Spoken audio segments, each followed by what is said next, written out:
On today's episode, we started off with a little bit of Barrows to get some Barrows gear to eventually go to Moons. So I do have a range switch for Ahrim, just in case. We are using Windwave. In this clip, my audio got a little bit funky, so I decided to do a voiceover for you guys instead. Now, I did speed this clip up to a 4x speed, so it's not so long for you guys to watch. Through this run, I just did a pretty basic route. I usually start with Darrock and then go to Varric. I did end up taking a little bit of damage because I was late on the prayer for Darrock, and Varric can, of course, hit through prayer. After that, I just did the rest of the run as normal, ended up with Ahrim as my in-tunnel brother, looted the chest.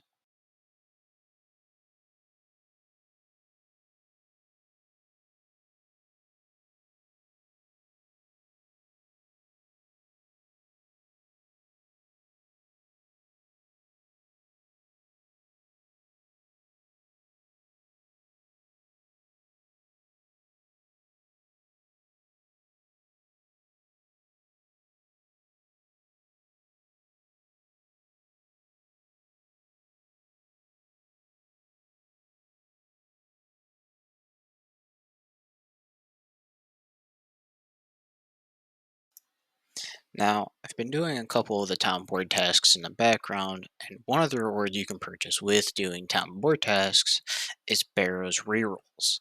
Now, I was able to afford about 15 reroll tokens, which I used to speed up the grind and allow me to go in and purchase Guthan's plate body, Guthan's chain skirt, and Guthan's spear. So now we're technically Moon's ready.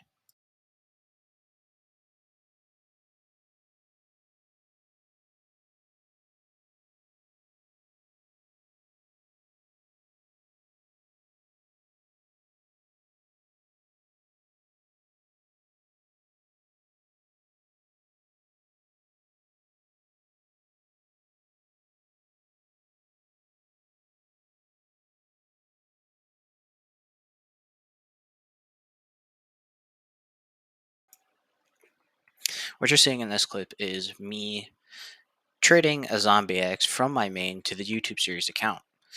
All this is doing is transferring the grind of 70 smithing from now to later down the road. And I think that's an okay skip for now, because in the meantime, I will be doing smithing grinding in the AFK zone in my free time. We're going to go do Fire Cape, because if we're going to do Moons, we're going to want a Fire Cape. And on Ferox, luckily, Fire Cape is pretty simple. It's literally just Jad.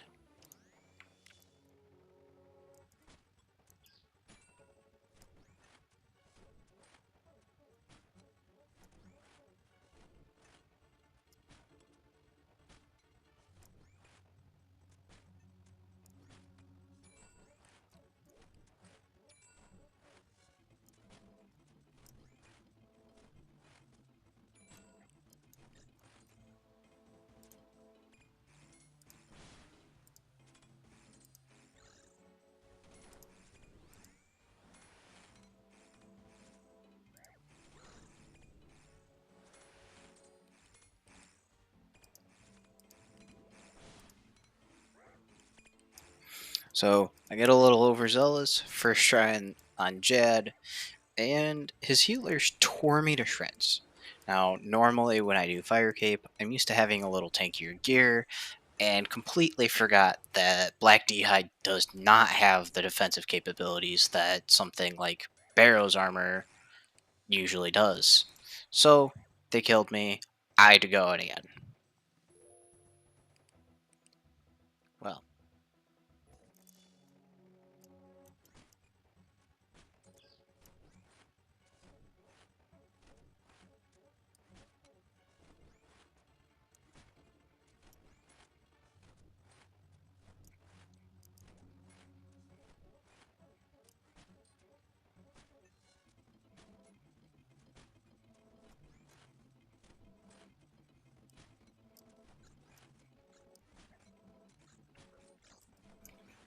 Now, this time I did tag and kill each of Jad's healers individually. Unfortunately, that does mean that while I was killing the first and second, the remaining two did heal Jad all the way back up to full health.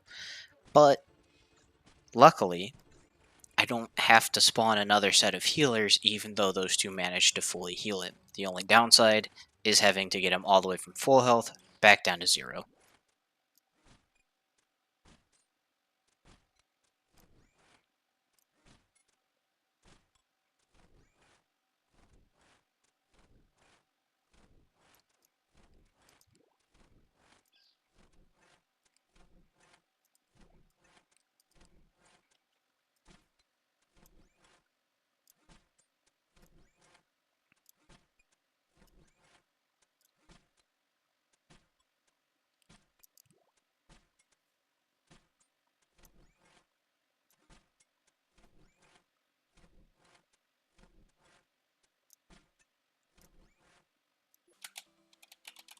We're gonna do RFD real quick.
Alright, Caramel is taken care of.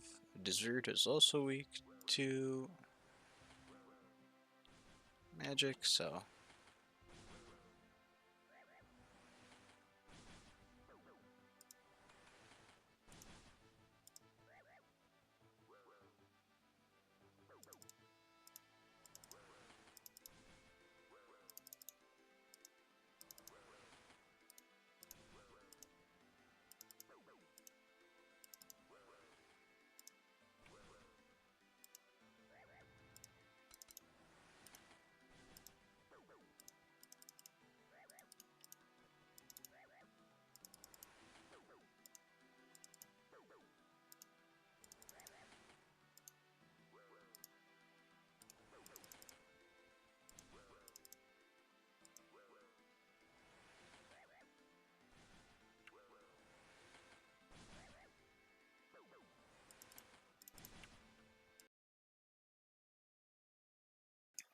now Gelatinous Mother is an oddity compared to the rest of the RFD bosses, and she has more of a mechanical side to her.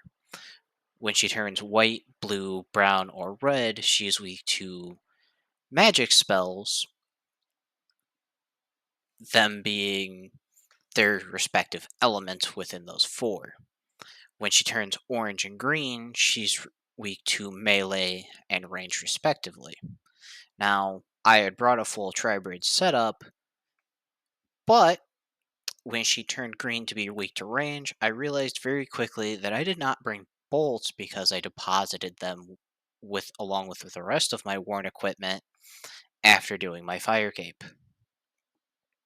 I felt really stupid at that point in time.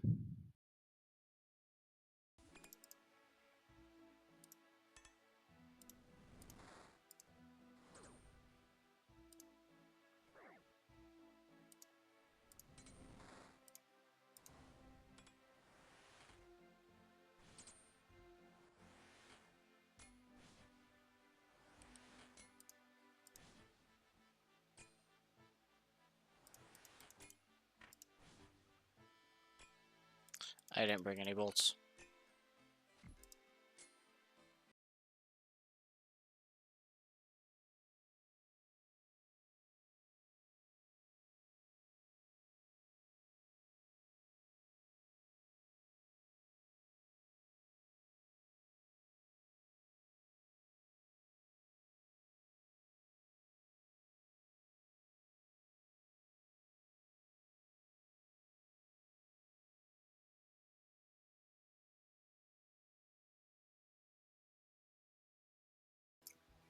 Now, I decided after killing Gelatinith Mother that 5 sharks should be enough food to attempt to kill Coleomancer, especially since I already had the required gear with having my Ahrims and magic already on me.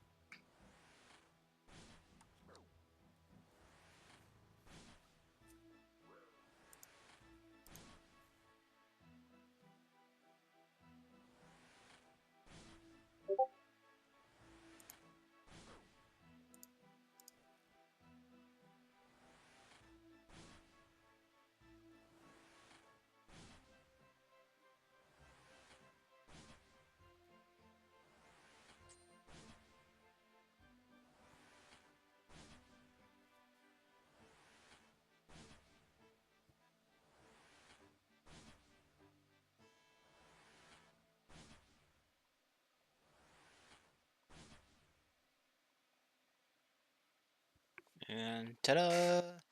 That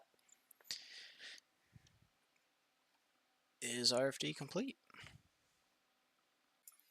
Defeating Coleomancer means that we have complete access to his chest in the basement of Lubrange Castle. Within that chest is Barrows gloves. Barrows gloves give a plus 12 attack and defense bonus to every single stat except for magic. It gives a plus 3 stat in both magic attack and magic defense. This is a very solid upgrade for tribrid options, even dual styling, and it's just a very solid upgrade pretty much all the way until endgame content when you're wanting individual upgrades anyway. Now, with them acquired, we're going to call it an episode. Thanks for watching. See you guys next time.